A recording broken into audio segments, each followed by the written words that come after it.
Microlending is a simple idea with huge ramifications. The basic idea is that billions of poor households around the world lack access to basic financial services. And the idea that started in the 1970s was that new ideas about banks can translate into workable financial institutions that serve the very poor in villages and poor neighborhoods around the world. Microfinance helps in many ways. In the beginning, there was an emphasis on minimal financial services, so just trying to provide basic loans that could help small businesses. Over time, a range of models have emerged. Banks have started to add saving services and insurance, and some of the most interesting innovators are now adding healthcare services to complement the financial side.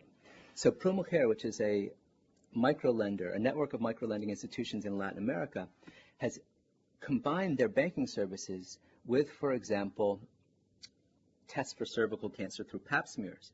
Combining the banking services with healthcare has turned out for some institutions to be a very powerful combination, and more powerful than either independently.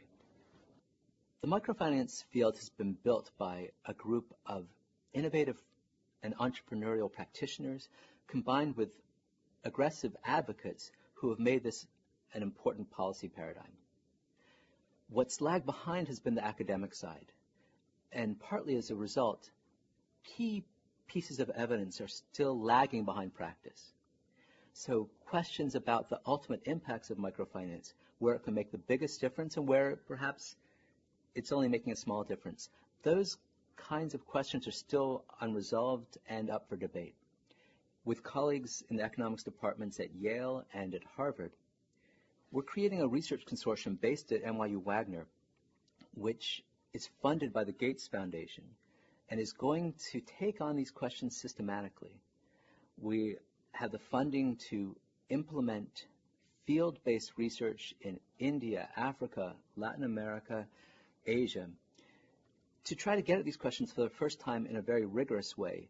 The idea of moving away from a strict focus on microenterprise toward a broader notion of providing financial services as a platform for a whole range of investments and activities is a major idea which we're only now starting to see put on the table in a big way.